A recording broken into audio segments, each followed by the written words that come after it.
Perfectionism was one that I saw very clearly, right? Like I definitely, that was something that I could see. I could see the pressure that I put on myself to show up in a perfect way.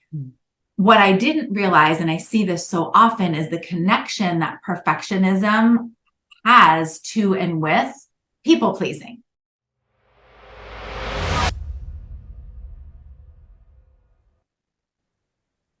A lot of times when we look at a person, we might only see one thing in them. I know that my guest today, who's also a wonderful friend, has gone through the process of people pleasing, which I used to be and I still am in some ways. So when we look at someone, we only see one part of it. But I would like you, Michelle, welcome, to talk about the people pleasing as part of your journey and how that process has altered the way that you show up today and who you are today. For all the people pleasers that are out there, I'd love to hear your perspective and how you became better at it. Yeah. And I don't even know that I would say like became, I mean, I did certainly become a very good people pleaser. But it's been more for me about how I've kind of shifted, like seeing it for what it is and really shifted my relationship to it. Right. And as you and I have been in conversations in our communities, like as we shift the way that we relate to something, right? When we understand it and we can shift the way we're in relationship to it and with it, then our entire experience of it changes. And I actually, I think if somebody, you raise your hand for anybody that's listening and not watching this, me too. When it comes to people pleasing, it wasn't something, I think it takes a little bit longer to kind of recognize that habit in yourself. Like, would you say that was it something for you, Rima, that you were like really early on, you knew you were a people pleaser, or did you kind of notice it? I noticed this as the years went by because in my younger years, I was raised and brought up that you're courteous, that you're helpful, that you're this, and all those things that you're taught that you think you're being a good person are genuinely, they teach you to be more of a people pleaser versus relying on. So no, I did not realize it in my younger years. I think what you just said is so important. And for me, it was just like just being a good girl. And I know that this affects like men, specifically as well. But as just speaking from my perspective as a woman, and I work with so many women that I see this pattern in. From what you just said, it's a depending on our age, I think it's shifting inside of children that are being raised today. But, as somebody who's 46 years old, like it was just, good girls do this and you're nice and you get rewarded, you get celebrated for being nice. And I think there's a difference between being kind and being nice, right? Like nice to me is more like, oh, I'm not going to do anything that's potentially going to upset you or rock the boat or disturb things in any way. The reason that I asked the question is because for me, when I started to become, it was probably 2010, maybe a little bit earlier. I was inside of my personal development business, my direct sales business, but it really was where I first got introduced into personal development. And I started to kind of notice some of I learned what sabotage was, and I started to become more aware of like some of the patterns in my life. Perfectionism was one that I saw very clearly, right? Like I definitely, that was something that I could see. I could see the pressure that I put on myself to show up in a perfect way. What I didn't realize, and I see this so often, is the connection that perfectionism has to and with people pleasing. Because for many people, and this is it's an aha moment for me as you're saying it. Awesome. Yeah, thanks for being real. Because if we can show up in such a way that is like flawless, then we're not going to be somebody that's going like, how could we be doing anything wrong? Like we're good, right? So it is a way we can start to use our performance as a way to ideally get our needs met. And I I say that because I think, especially if you're somebody who you're aware of these patterns and maybe you're not like fully comfortable with them. Or for me, I was really at certain points in my journey, Rima, I was super embarrassed about them. I held a lot of shame around them because it's like I knew better, as somebody who was in personal development, as somebody who was a coach, like this is still happening. And it all comes from a desire to have our needs be met, right? Like at some point in time, we just learned as children, if I make this other person, could be a parent, could be a caretaker, if I make this other person happy, or if I don't make them mad, because those two things aren't the same, right? So if I can please this person, or if I can just not upset them, then I'll get love, I'll get acceptance, I'll get validation, I'll get attention, right? Which makes me feel loved. I'll know that I'm safe.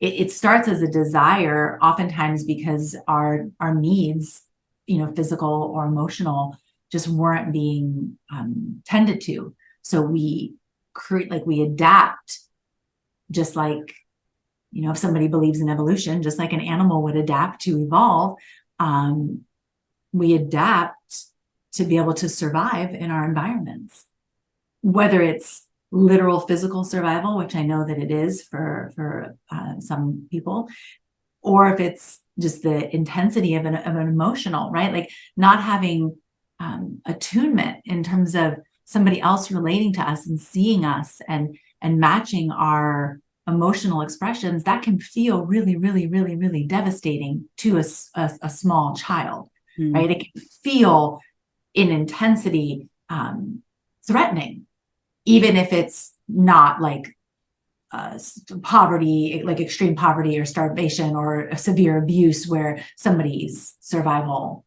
like is literally on the line. So when you think back to your own life, where are the areas that you became a people pleaser, whether you intentionally did it or unintentionally, and now you can look back and go, gosh, here's the pattern, here's the pieces that allowed me to think that this is the right path? Because I'm going to tell you something that a friend of mine in my early 20s said something to me that nice doesn't mean good. And I didn't get it back then. And what they were attempting to say to me, that being nice is not good for you all the time. And I just didn't get it. It took me years to go, oh, that's what they were saying to me. Yeah. They weren't telling me not to be nice. They were telling me, be aware of why you're being nice. Absolutely. So for you, like your own background, where would you say, here's the places where I felt like I went astray because I thought that was the right path. That was the right thing to do. Probably my childhood up through till like really intentionally the past like 5 years. I mean, it was, I didn't realize how much of other people I was using to like as a way to define who I am, right? Like I was using other people and their reflection of me as a way to give like definition to who Michelle is.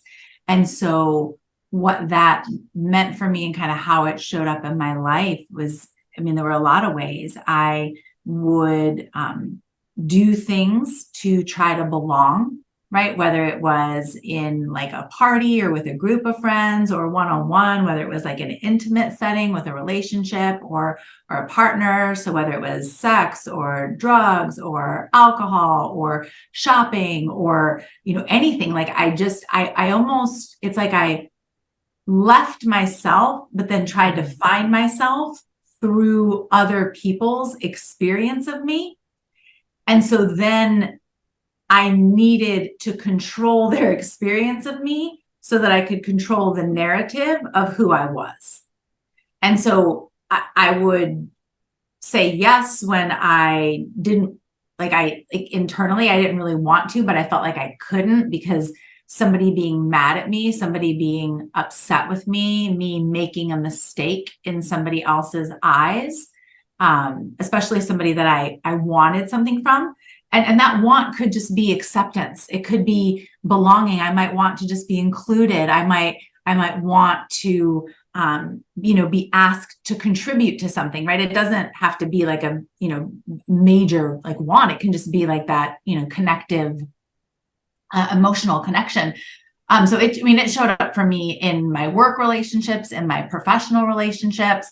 When I first started coaching, like with clients, professional with clients, early on, I didn't want to I didn't want to push them or say anything that would potentially, make them upset, because just unconsciously, even though it wasn't intentional, I had just been it was just operating for so long. It was like my default programmed way of being, that I just started to realize, like, wait a minute, I'm making it more important that I am liked than I am what I'm actually here to do. And so I don't know that I've honestly thought about this in this way, but it actually might have been the coaching, because it gave me like a reason to start to look at, like, that helped me begin to be like, ooh, I want to, let me maybe look at this thing that I had just kind of been able to sort of sweep under the rug with my perfectionism. I could kind of sweep it under the rug with my other patterns that were louder, right? The people pleasing didn't necessarily get looked at early on, because it's not, at least for me anyway, it wasn't comfortable to look at and recognize that what it actually was manipulation of other people. Like, it was me wanting something and being like, how can I manipulate this situation in order to get what I want? And I think if a lot of us as people pleasers are honest with ourselves, and I don't mean manipulation like it's like for a bad reason, like, but ultimately you're trying to control the situation in order to get what you want, even if what you want is just to belong, even if what you want is just to be accepted or just to be loved or noticed. Oh, that's so huge. And it was so delicious the way that you described it, that you left yourself so that you can show up for what they thought would be better, so that you can be seen in their eyes, is the way that I interpreted a lot of what you were saying. And you made me recall an event in my corporate days, and I was in my mid-30s, and I had done a letter, basically, or a letter had gone out from my department, and it had an error in it. And one of the executives called me into their office because they were upset that it had gone out and it wasn't in the perfection that it was. And when I told them that it was me that sent it out, their jaw dropped. But within me, I felt like I went and became this small, because all of a sudden, everything you're talking about, attempting to people please, attempting to belong and fit in and be the perfectionism. And I had to face it and say, that was me that sent it out. But their reaction was incredible. And that was a breaking point for me to start to really pay attention, to go, what's wrong with the way that I show up? If it's appealing to someone else for them to go, oh, you're a good person, you did a great job, or is it okay for me to be a human being and make an error in some places, Right? not intentional or non-intentional? So that was a breaking point for me.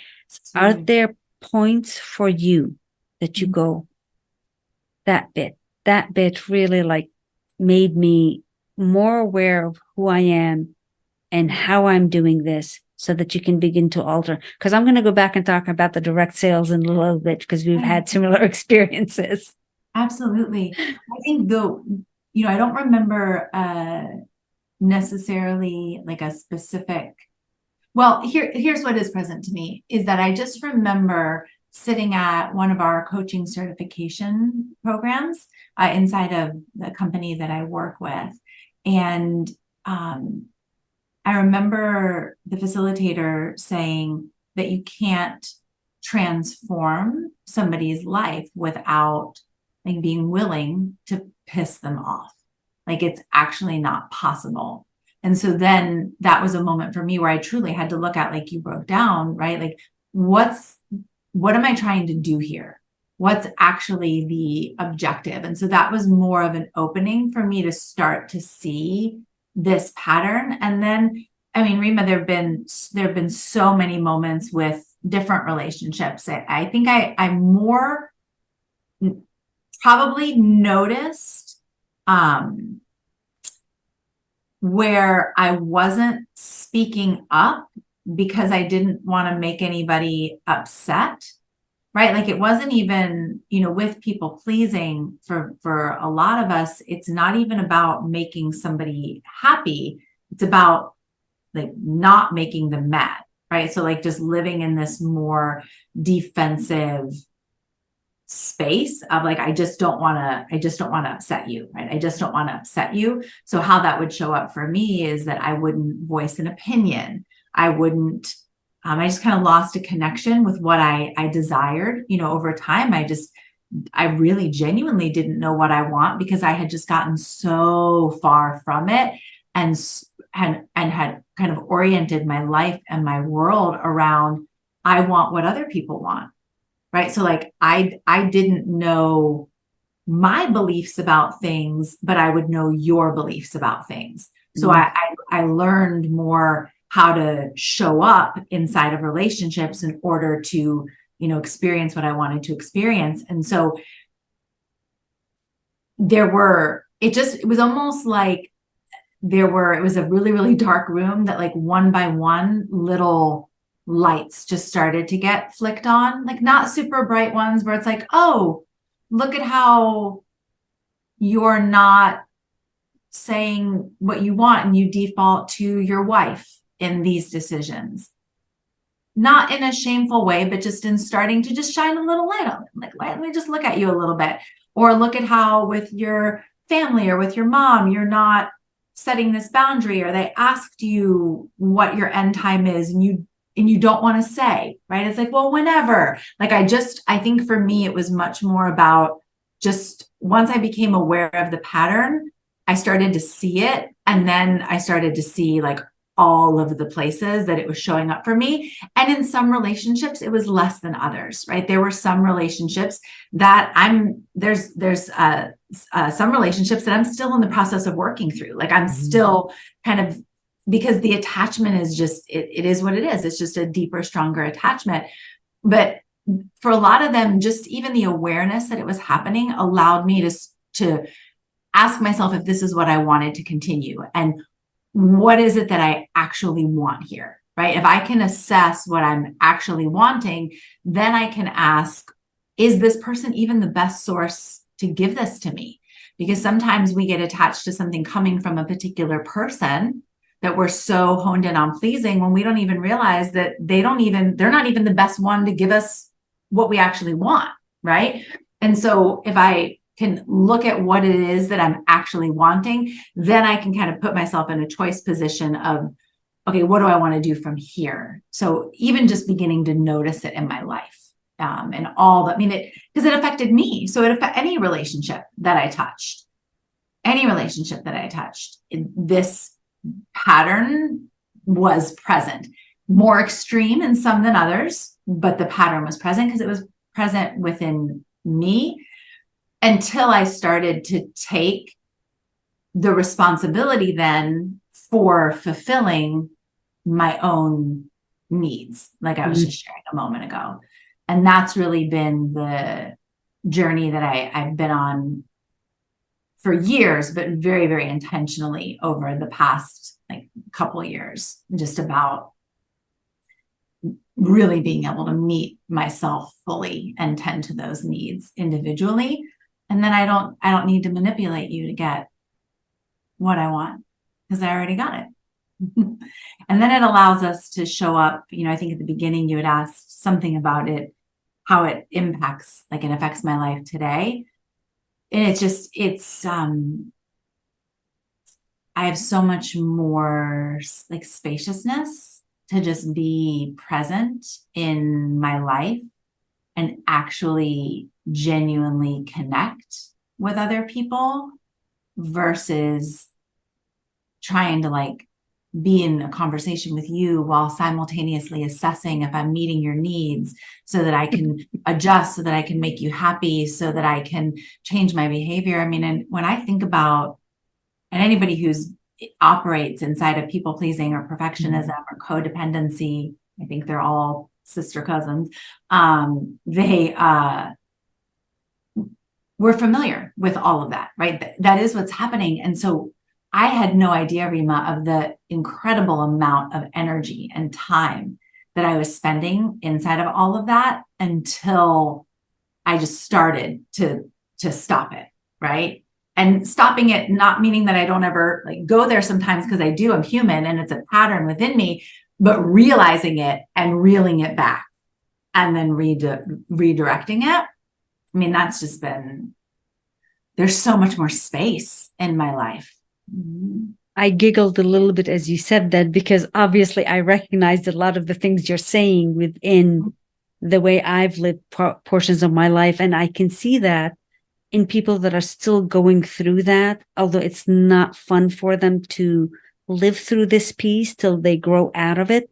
And it takes a lot of work and inner work, as you know, as a coach, as with what you do, for them to recognize that. And I recognized it in something simple.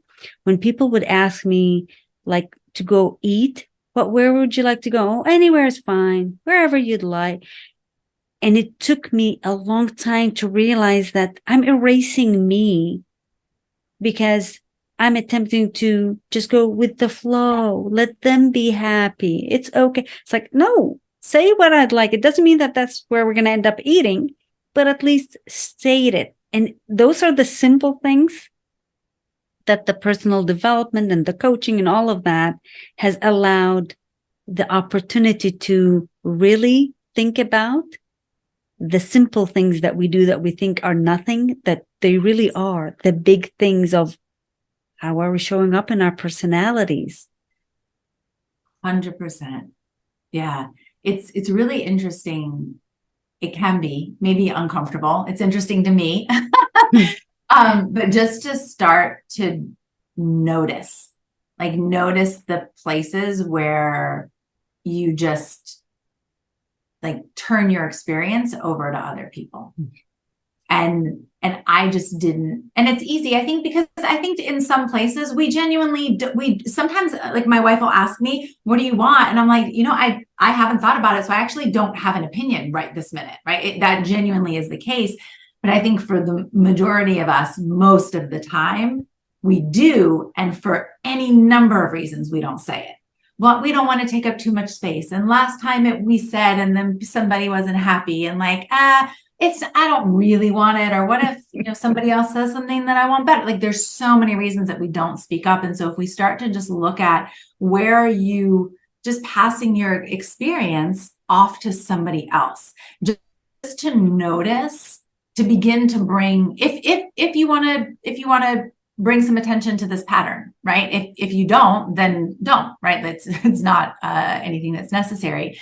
But if you can start to see the seemingly small places, then you can also start to give yourself seemingly small wins that really matter.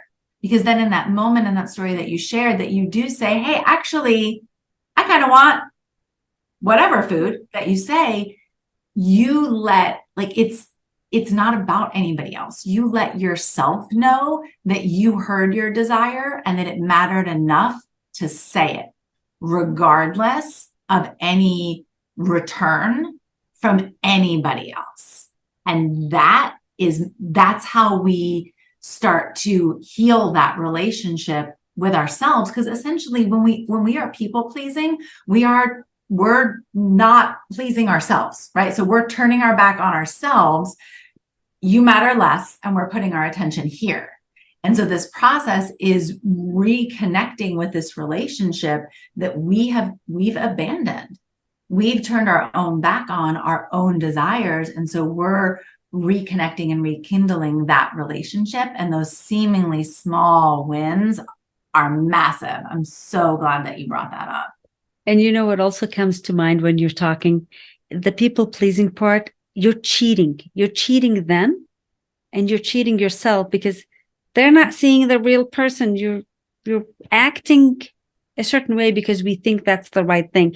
I wouldn't have said that years ago. I Sure. didn't have the words to say that. Yeah. Now I have the words to go, oh, you're going to get to see the full me, the real me, because I'm not going to cheat you and I'm not going to cheat myself either.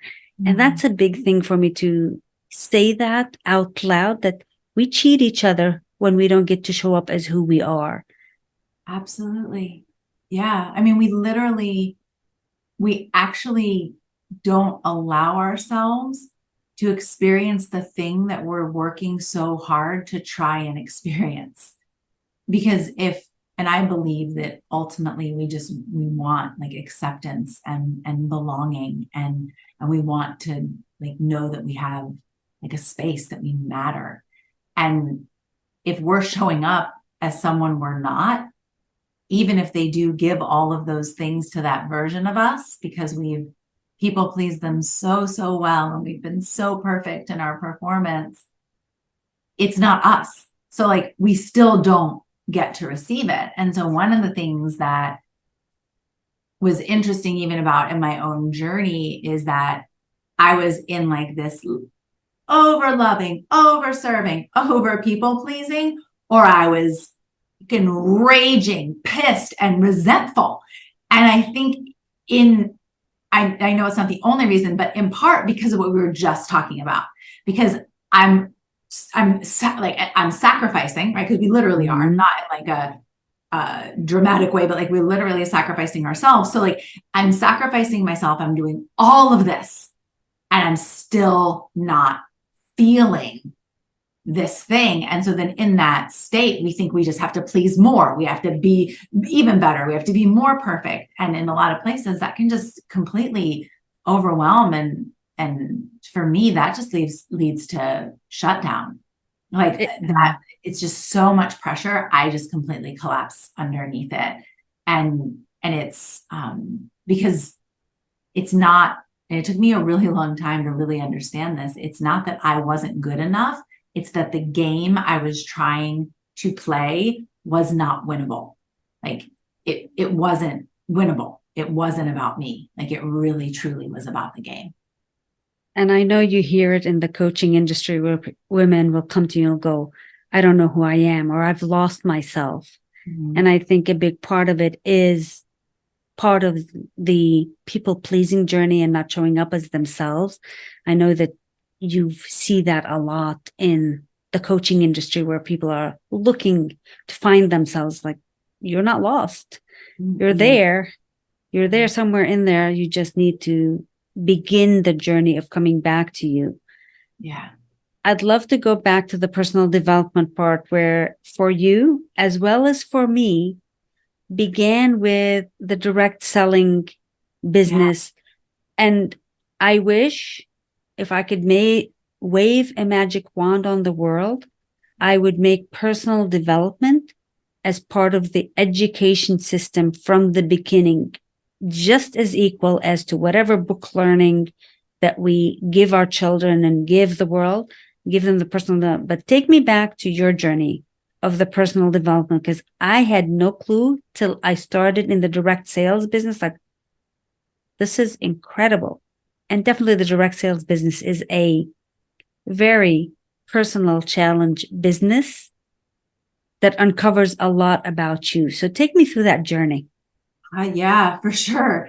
I mean, I'm super grateful for my experience inside of it, because it was my first, I think, probably my first real experience with entrepreneurialism, in terms of like, I'm going to go out there and do this thing. And if you're a human and you're trying to connect with other human and you're in some way, shape, or form the face of or in connection to, or what the people see in relationship to the product, you're going to have to start to look at some of the stuff about how you're showing up, right? And you know, how the stories you're telling yourself and what your beliefs are. And I didn't realize like any of that. Like up until coming into the direct sales industry, I just wasn't, I knew a little bit about spirituality, but I wasn't really raised with anything like super strict or structured.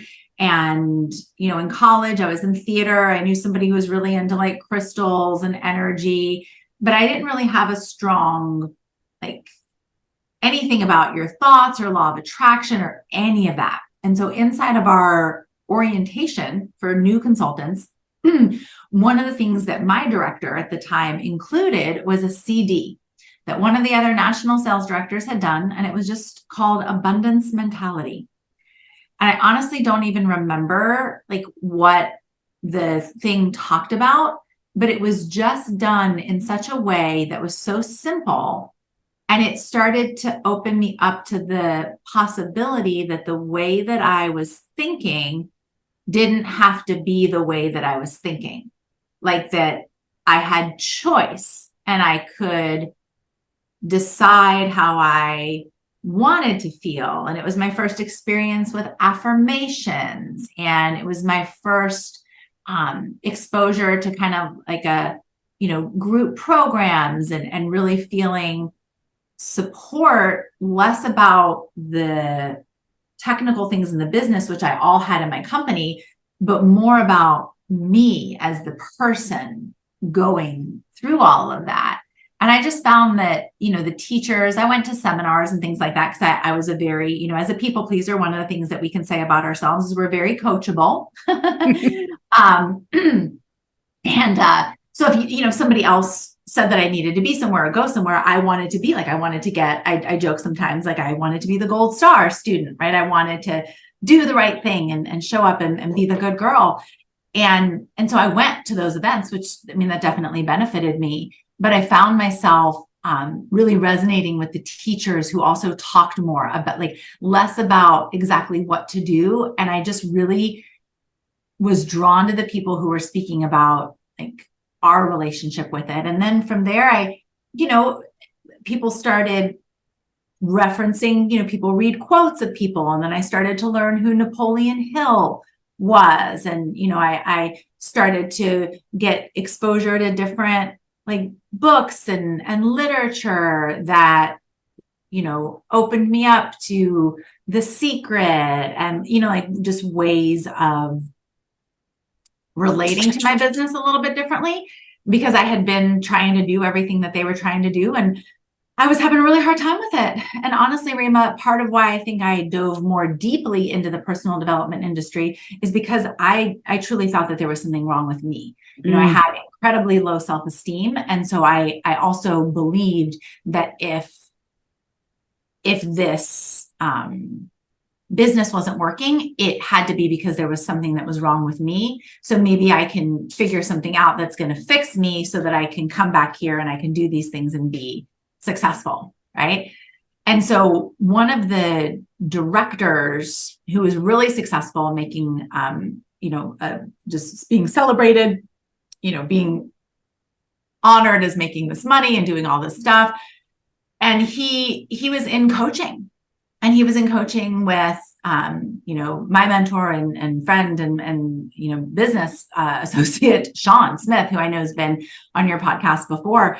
And he just did this, Sean didn't, but this guy did this video about like coaching with Sean. And that was the first time that I was like, interesting, like, what's coaching? Right. And that was how I kind of stepped more into that world and really connected. At that time, you know, he was doing work with a woman, Margie Alaprandi, and that's how like we kind of came to connect and be in the same space, which, you know, I love.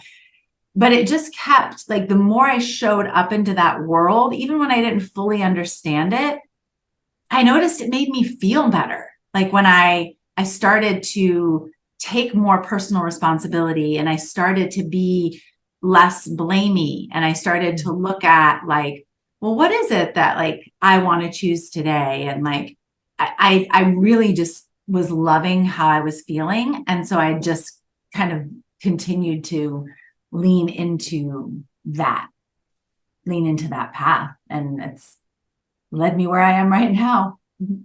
Incredible path to take. I remember my first part in personal development was in my 20s with the book As a Man Thinketh. I don't know if you've ever read that, but I think that's almost like the base of everything else on Napoleon Hills and everything else. But I didn't live it. I didn't apply it. I understood it. Yes. But I didn't become it till way later as I started my journey after losing my sister and then going into all of this and then getting into the direct sales and really beginning to immerse myself in it and then flowing from that to what I do today.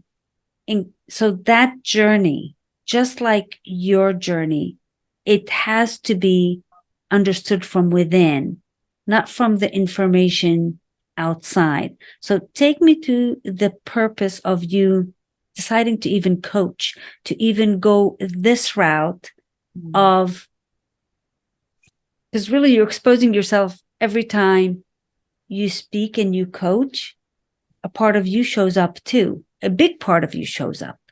So take me through that process and how it has enriched you. I want to say first, I love what you said. I wrote it down, and it takes time to become. I think it's, we can put so much pressure on ourselves. And I think the intellectual understanding is part of the journey, right? It is part of it. It's just not where it ends. No. Right. And I was in conversation with my coach actually this week, and just, it was just like, hey, we're just getting your body caught up with your brain, and that does it takes the time it takes. So I love that you said that. It really has been, I'm just hesitant. I want to say it's been completely driven, and I think that's true. So I'll say that for now. I was hesitating to check in. I think my journey's just been driven by this desire to, I just, initially, I wanted to be better. Initially, I got into personal development because of what I said a moment ago. I thought there was something wrong with me.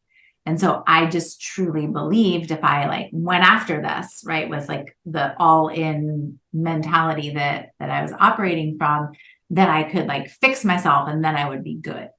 Right. And then in that process, because I stuck it out and I happened to work inside of a community that is just, they're just the real deal. And I started to experience my life differently. So I really started to feel differently, not just think differently. I could physically feel how different I was. I could experience myself in relationships differently. And I wanted to do more of that. And I realized even in my direct sales role, my favorite parts about it were the coaching, right? So I really loved facilitating those conversations and really getting to know people and understanding what their desires were. And so I found myself being very pulled into that possibility. And then one of our friends and community members, Danita, she went first. And her going first, because I don't know. I mean, honestly, I don't know if I would have stepped forward on my own, because for me, I was good at the direct sales thing. I just wasn't being fulfilled by it anymore. And so as somebody, and I didn't, I don't say I had low self-esteem. I knew that in the moment. I didn't. I'm just reflecting back on, who I was these years ago. But in that moment, I wasn't somebody who would just step into what she wanted because she wanted it, because I just didn't think my desires were really worthy or valid. But I watched this other person go before me and step into the industry. And that, like, it awoke something in me where I was like, I want that. What's that? Like, what's that thing that she's doing? I didn't even know that that was possible. Even though I'd experienced it, I didn't see myself in that space until I did. And so I think that's, side note, why it's important to have just mentors and surround yourself with community, because they can show you what's possible when you don't see it for yourself. But I got into the work, and I just really, truly wanted people to know that they didn't have to stay stuck with where they were at and how they were experiencing their life. Like, I just wanted people to know that there were other choices. There were other thoughts they could think. There were other ways that they could feel. There were other, beliefs that they could have, that they didn't just have to like take what they were given and turn around and go home. Like, they had other options and opportunities. And I mean, it's the exploration and continued commitment to exploring and coming back into my authentic self has, I mean, that's why I do any of this, honestly. Like, it actually is about me. It's about my relationship to and with the world around me. And coaching is just one of the ways that I relate to and with the world around me. But there was a period in time that I was, in more of a people pleasing, like I said earlier, attached, more unhealthy, and that's my wording for it, relationship with my clients, right? Because of what I was making them mean about me as a person. Yeah, but I mean, it just, I think, what I'll say is that for me, it changed my life completely. I feel different. I experience things differently. And so just that knowledge, like, I was the queen of sharing one year in our company. And what I said on my throne is that if you believe that if you believed you had the cure for cancer, right? Like, you would just stand on the street and you would just tell everybody that walked by, I have the cure for cancer. And some people aren't going to give a shit because they don't have cancer, or they think you're weird, or they don't know anybody who has cancer. But there's going to be a lot of people who know somebody, right? And they're going to be so glad that you opened your mouth and that you said something. And then some of the people that hear you are going to be people who are sick and who need your help, like, right that very moment. And then it's if we're deeply connected to what it is we're offering, then it is. And I don't say that to be dismissive of cancer. I say that because whatever it is that we offer can be medicine, can be life or death for somebody else. And it's not, if I know that and I experience that, I experienced the life that I literally did not know was possible in 2010. I wouldn't have even envisioned, not even like the external circumstances. I'm talking about how I feel in my body, how I relate to mistakes, how I relate to myself as a mistake maker, how I relate to my imperfection, how I've untangled the depth of my people pleasing that I have, right? How I've uprooted all of these things that I just thought were like how I am. Then I want other people to know about this, right? I want people to know that this is possible. And some people aren't going to have those pains, right? And they're not going to relate. And then other people, they are, and they're going to invite you on their podcast so you can talk about it with them. Michelle, I have a few more questions for you. Yes. But before we go further, what's the best way for our audience to connect with you? Where can they reach you? Probably social media is the easiest way. And on Facebook and on Instagram, I'm just like either facebook.com/coach Michelle with 2 L's. Moore with 2 O's. And then on Instagram, I'm just at Coach Michelle Moore. Thank you. That's the easiest way. And if somebody isn't on social media, Coach Michelle Moore at Gmail is my email address, and they could email me directly. And I actually had the privilege of going to your website and looking at your blogs, and I read multiple of them. And what I'm going to say to you is thank you for the authenticity in the way that you write that comes from a place of, has nothing to do with people pleasing, but has to do with pleasing your soul to show up as the you that you are. So I'm going to invite a lot of the listeners to look you up, go read your blogs, go hear the simple messages within such deep thoughts in that. How did you get to that, Michelle? And I know we've been talking all about it, but yeah, how did you get to that? Because I've been working on writing a book for the past multiple years, and I'm actually writing it now with more depth. How did you get to that to be able to express those things? Yeah, I mean, I think what I shared a moment ago is a big part of it, meaning it's just been, I just have a personal commitment, to like self exploration. And well, there were a couple things. One, I was at an event actually where I was told pretty directly, like, you're sitting in a student seat and you need to get out. Like, not that you have to get out for forever, but like you have to step into teaching. Like, you have to, enough, like you have to make this switch over.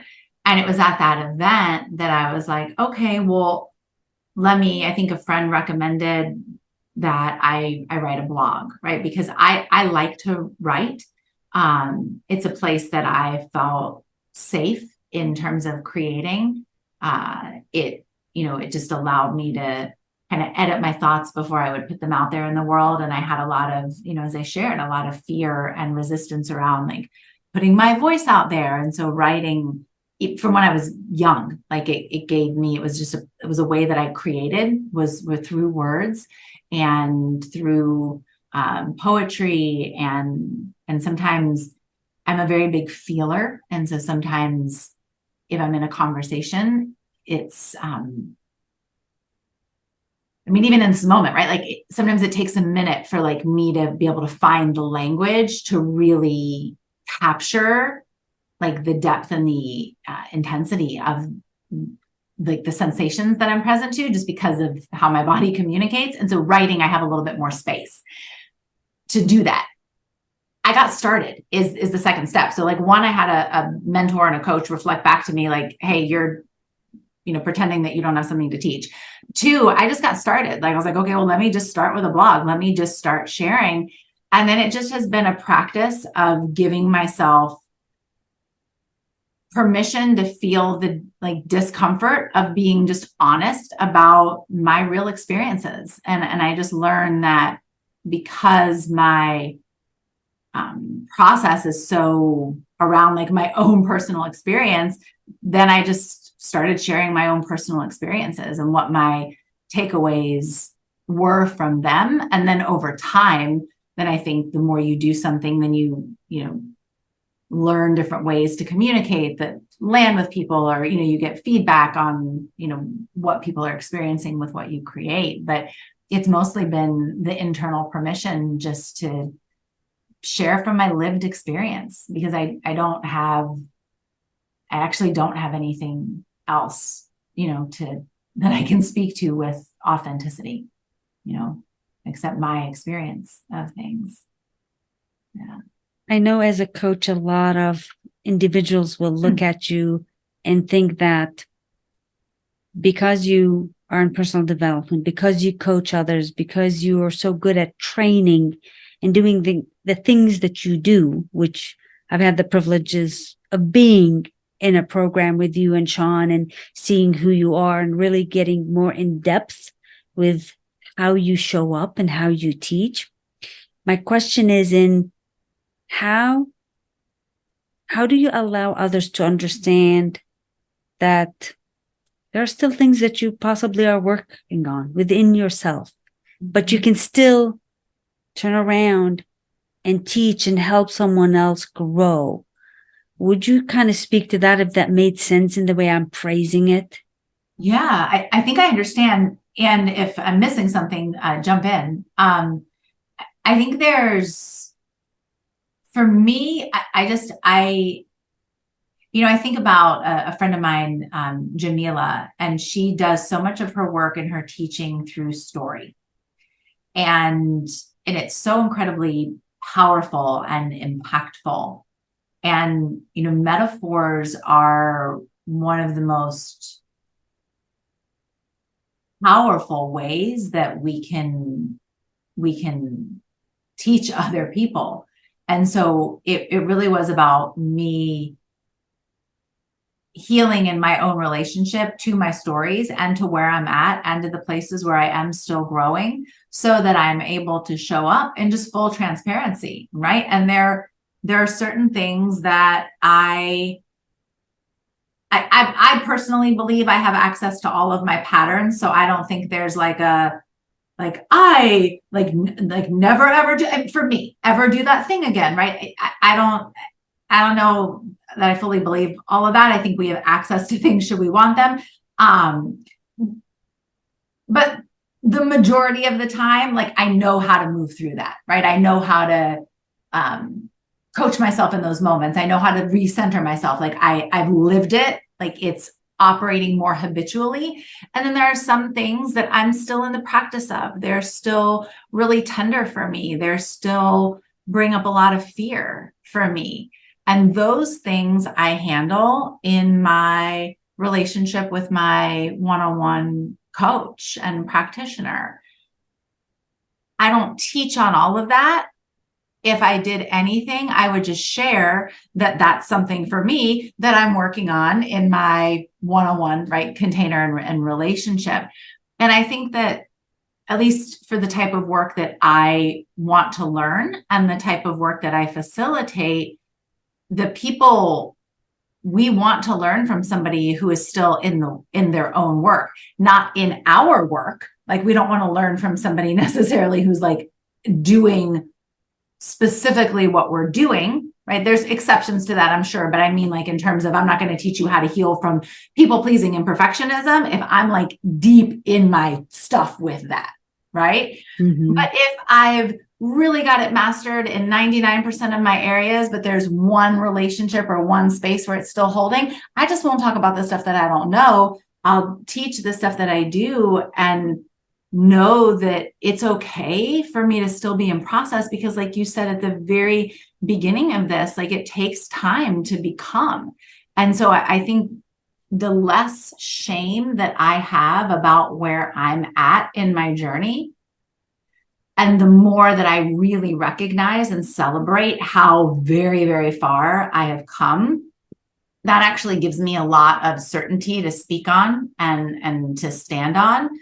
And also the safety internally to be able to just say, yeah, there's also some other stuff over here that I'm still healing from that, or I'm still grieving that, right? Or that's a story I don't want to tell yet because there's still too much. There's still too much there. And I don't, from my experience, I don't lose respect for my leaders, practitioners, facilitators, nor have I experienced anybody telling me, right, that they lost respect for me in that. I think that we can hold both things. We can still be at work in one area and also have a lot of certainty in others. And that just came from me remembering that I don't have to be perfect.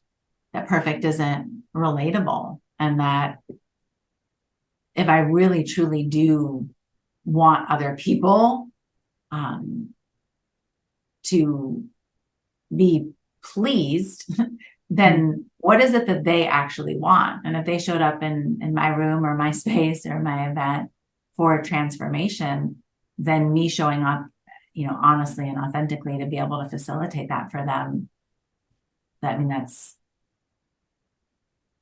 what it's about. And so my comfort level with all of those, like all the different parts of myself, and my willingness to be able to bring all of them, not necessarily feature or highlight every single one of them, but bring all of them to the conversation, that matters, right? I have insecurities, right? Like that's real, right? And so if I just own that, I'm not debilitated by them, right? But like, I want to do a good job on your podcast, like I want to be like valuable or impactful to somebody, like that. So those types of things like, did I do an okay job? Like those stories, those still come up for me. It's just a matter of if they are debilitating me and my ability to show up, if they're stopping me, or if we're doing it and they're just there. And like, I get it, because it matters. We want to do a good job because it matters. We want to show up well for our people, to what you were saying, because it does matter. But I think our humanity, I think what people ultimately need is self-acceptance. And so if I can model that through my own leadership of my own self-acceptance by being honest about what is without shaming, either verbally or shaming by hiding, that makes the difference. And then we can hold both the leader and the teacher and also somebody who's still on the path. Thank you for saying all of that. Really powerful. And I hope that they listened well and got a lot of the nuggets. The one more thing that I got two more things to ask. One is taking action. I know that there's a lot of individuals that are waiting to have everything be perfect before they take actions. I know I wouldn't have launched this podcast had I waited to know everything and for it to be perfect, which there is no such thing. I would not have launched this at all. What would you say to individuals that are feeling like, oh my God, I got to have perfection, like based on what you've learned within yourself and as a coach? Yeah, that's a great question. I think get yourself out of the bubble of just you, right? Because if it's just you with your podcast, use as an example, it's never going to be perfect enough. It's never going to be good enough. It's never going to be ready enough.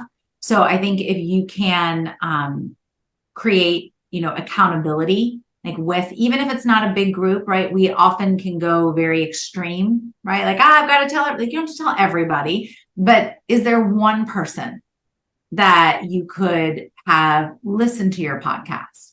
Is there one person that could give you feedback? Is there one person that you could say, I'm going to do this by Friday, right? I'm going to take this step by Friday, and have somebody else that knows what you're wanting to do and can give you that supportive and loving nudge, right, toward it.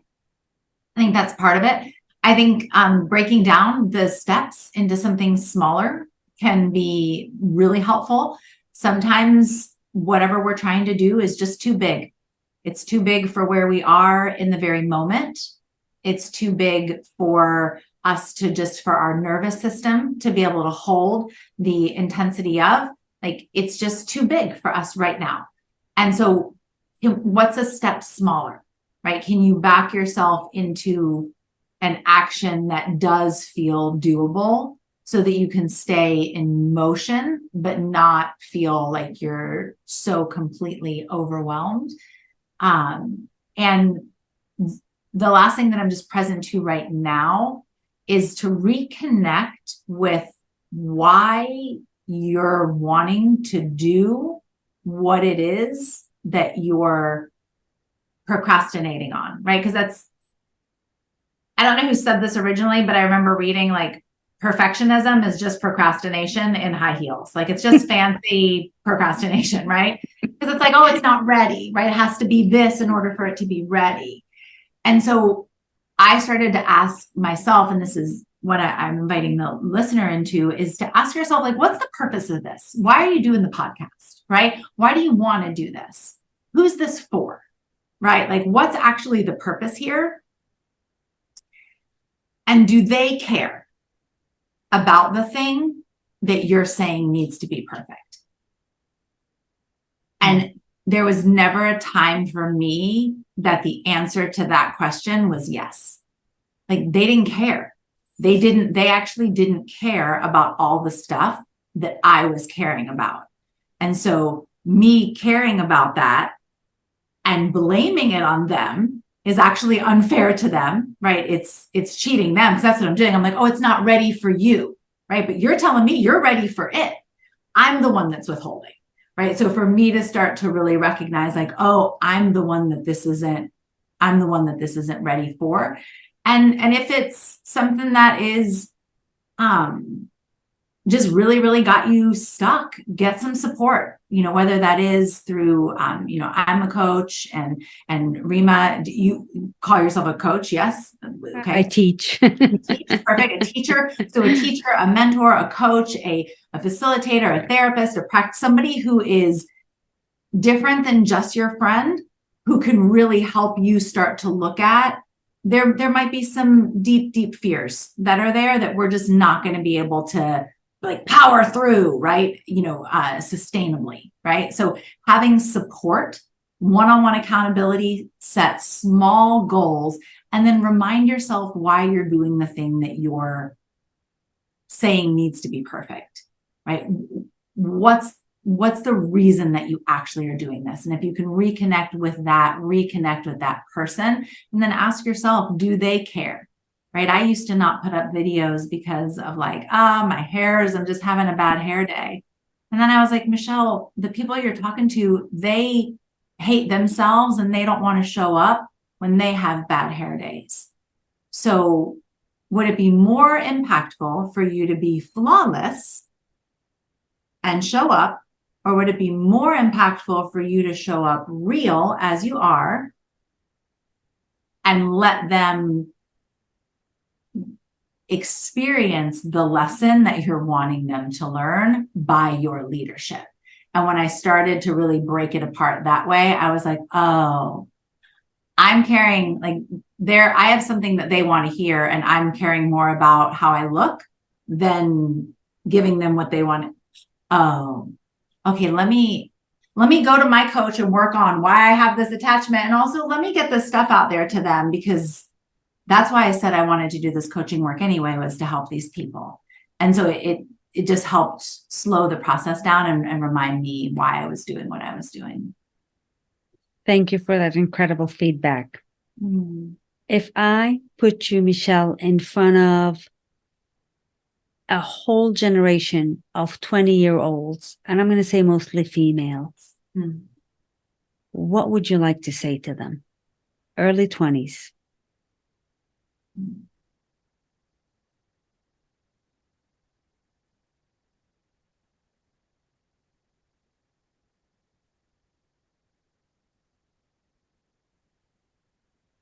That you don't have to try.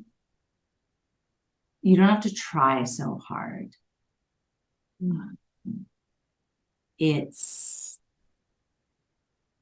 like your worth was here long before you made any kind of connection to your work.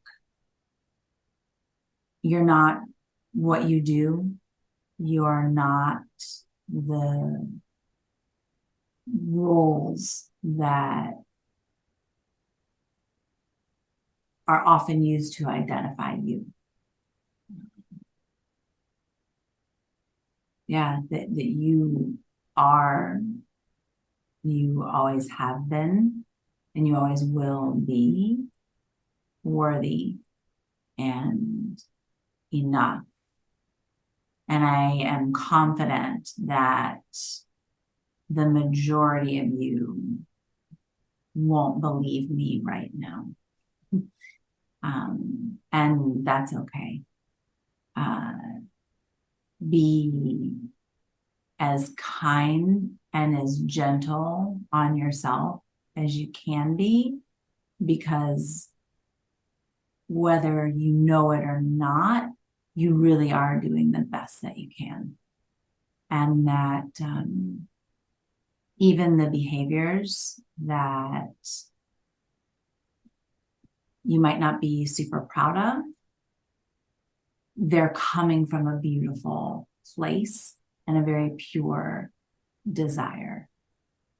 And that the relationship you have with the person you see in the reflection is the most sacred, powerful, impactful, and influential relationship that you will ever have.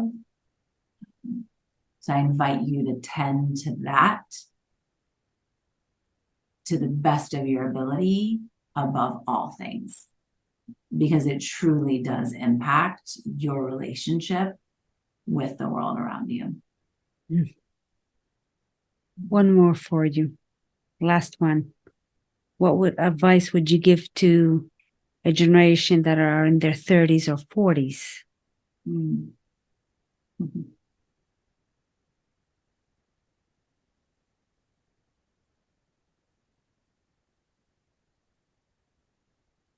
Keep going.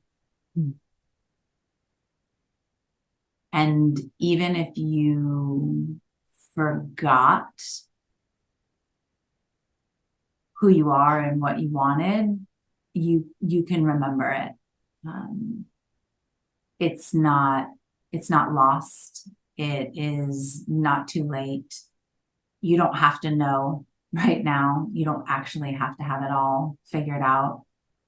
It's okay if you want to start over more than once. It does get better and it does get worse. Like there's less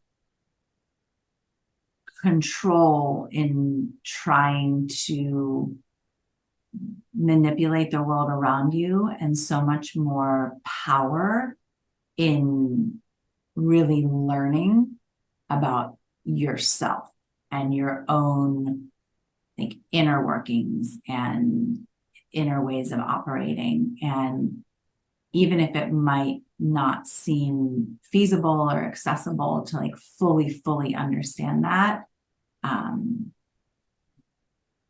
if you continue that exploration of that relationship with yourself, I mean, things that you wouldn't even be able to imagine are possible for you to experience are possible for you to be able to experience. So yeah, you're doing great, actually. Keep going. Michelle, thank you so much for all your wisdom, your authenticity in everything that you've shared. And to our viewers and listeners, please remember your attitude always determines your altitude in life. So pay attention to who you're being. And thank you for listening. And we'll catch you in the next podcast. Michelle, thank you. Thank you, Rima.